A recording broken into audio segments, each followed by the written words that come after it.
দৰ্শকসকলৰ বাবে এই মুহূৰ্তত লৈ আহিছো এটা গুৰুত্বপূৰ্ণ খবৰ। ইজৰাইলৰ বিৰুদ্ধে এতিয়া সমগ্ৰ বিশ্বৰ মুছলমান ৰাষ্ট্ৰ একত্ৰিত হোৱাৰ খবৰ আহি পৰিছে আৰু সমান্তৰালকৈ দেখিবলৈ পোৱা গৈছে গাজাৰ ওপৰত যি আক্ৰমণ চলাইছে ইজৰাইলে তাৰ পাছতে এতিয়া ইজৰাইলী জনতাক প্ৰৱেশ নিষিদ্ধৰ বাবে সিদ্ধান্ত গ্ৰহণ কৰিছে আন এখন ৰাষ্ট্ৰই। দেখিবলৈ পোৱা গৈছে মালদ্বীপৰ ৰাষ্ট্ৰপতি মহম্মদ মুইজ্জুৱে ইতিমধ্যে এখন বিবৃতি স্বাক্ষৰ কৰিছে আৰু য'ত দেখিবলৈ পোৱা গৈছে ইজৰাইলৰ এজনো লোক মালদ্বীপত প্ৰৱেশ কৰিব নোৱাৰিব আৰু সমান্তৰালকৈ এতিয়া ইজৰাইলক এক প্ৰকাৰ সকিয়নি প্ৰদান কৰা হৈছে। এটা গুৰুত্বপূৰ্ণ খবৰ এই মুহূৰ্তত টাইম ইটৰ দৰ্শকসকলক জনাবলৈ চেষ্টা কৰিছোঁ। গাজাৰ জনতাৰ সমৰ্থনত এতিয়া একত্ৰিত হৈছে দেশৰ মুছলমান ৰাষ্ট্ৰ আৰু সমান্তৰালকৈ ইজৰাইলৰ বিৰুদ্ধে এতিয়া এক প্ৰকাৰ হুংকাৰ প্ৰদান কৰা হৈছে। ইজৰাইলৰ বিৰুদ্ধে এইবাৰ কঠোৰ সিদ্ধান্ত মালদ্বীপ চৰকাৰে গ্ৰহণ কৰিছে। মালদ্বীপত ইজৰাইলীৰ প্ৰৱেশ নিষিদ্ধ কৰিছে দেশখনে আৰু বিবৃতিত স্বাক্ষৰ কৰিছে ৰাষ্ট্ৰপতি মহম্মদ মুইজ্জুৱে। এজনো ইজৰাইলী প্ৰৱেশ কৰিব নোৱাৰিব মালদ্বীপত।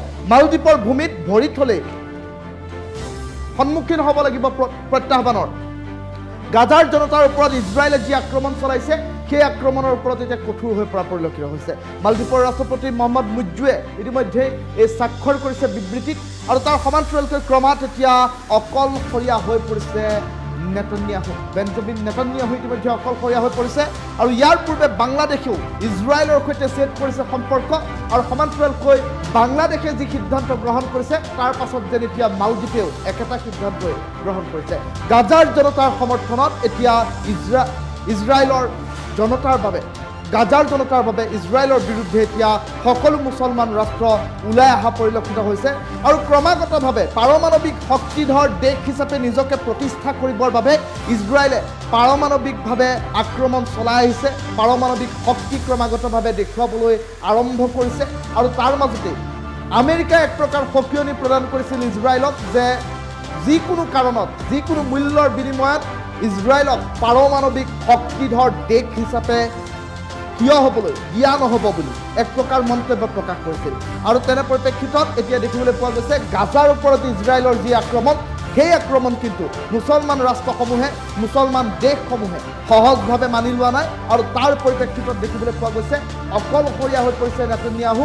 আৰু আনফালে বাংলাদেশে যি সিদ্ধান্ত গ্ৰহণ কৰিছিল, বাংলাদেশে ইজৰাইলৰ সৈতে সম্পৰ্ক ছেদ কৰাৰ সিদ্ধান্ত গ্ৰহণ কৰিছিল, সেয়াই এতিয়া পুনৰবাৰ প্ৰতীয়মান কৰি দেখুৱাইছে মালদ্বীপছে। মালদ্বীপৰ ৰাষ্ট্ৰপতি মহম্মদ মুইজ্জুৱে ইতিমধ্যে এখন বিশেষ বিবৃতি স্বাক্ষৰ কৰিছে আৰু যিখন বিবৃতিত এতিয়া সুস্পষ্টকৈ উল্লেখ কৰি দিয়া হৈছে যে ইজৰাইলৰ কোনো এজন লোকো মালদ্বীপত প্ৰৱেশ কৰিব নোৱাৰিব আৰু দ্বিতীয়তে আৰু মুছলমানৰ ওপৰত গাজা ষ্ট্ৰীপৰ ওপৰত যি আক্ৰমণ চলিছে সেই আক্ৰমণৰ বিৰোধিতা কিন্তু এতিয়া মুছলমান ৰাষ্ট্ৰই কৰা পৰিলক্ষিত হৈছে। এটা ডাঙৰ খবৰ টাইম ইটৰ দৰ্শকসকলক এই মুহূৰ্তত জনাইছোঁ। মালদ্বীপত ইজৰাইলীৰ প্ৰৱেশ ইতিমধ্যে নিষিদ্ধ কৰিছে দেশখনে। এজনো ইজৰাইলী প্ৰৱেশ কৰিব নোৱাৰিব মালদ্বীপত, এই কথা ইতিমধ্যে সুস্পষ্টকৈ জনাই দিয়া হৈছে।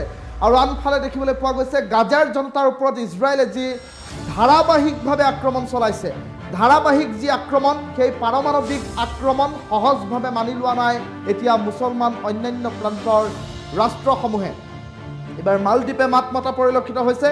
গাজাৰ জনতাৰ ওপৰত ইজৰাইলে কৰা আক্ৰমণৰ বিৰুদ্ধে মালদ্বীপে ইতিমধ্যে কঠোৰতকৈ কঠোৰতম পদক্ষেপ গ্ৰহণ কৰিছে।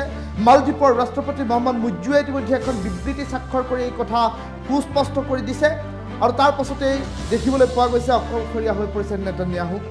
পূৰ্বেও বাংলাদেশে ইজৰাইলৰ সৈতে সম্পৰ্ক ছেদ কৰাৰ কথা উল্লেখ কৰিছে। গাজাৰ জনতাৰ সমৰ্থনত ঢাকাত ইতিমধ্যে বিশাল প্ৰতিবাদ সাব্যস্ত কৰা হৈছিল।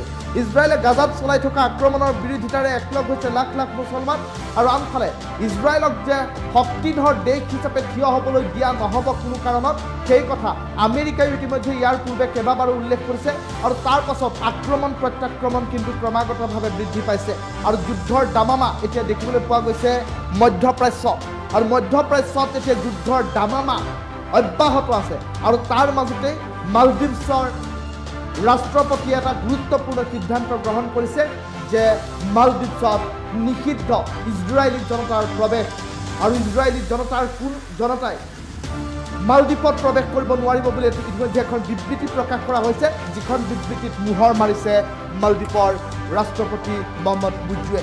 এটা ডাঙৰ খবৰ এই মুহূৰ্তত টাইম ইটৰ দৰ্শকসকলক জনাই আছোঁ।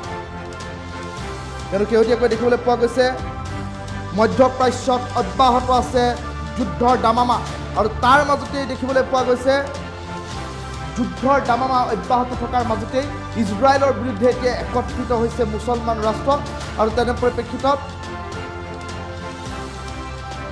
ইজৰাইলৰ যি পাৰমাণৱিক শক্তি দেখুৱাই ইজৰাইলে গাজা ষ্ট্ৰীপত আক্ৰমণ চলাই আহিছে সেই কাৰ্যৰ বিৰোধিতা কৰিছে সৰ্বসাধাৰণ মুছলমান ৰাষ্ট্ৰসমূহে এটা গুৰুত্বপূৰ্ণ খবৰ এই মুহূৰ্তত জনাইছোঁ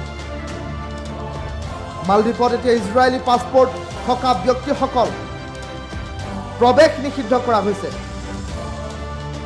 আৰু মঙলবাৰে এই সিদ্ধান্ত গ্ৰহণ কৰি এই বিবৃতিত মোহৰ মাৰিছে মালদ্বীপৰ ৰাষ্ট্ৰপতিগৰাকীয়ে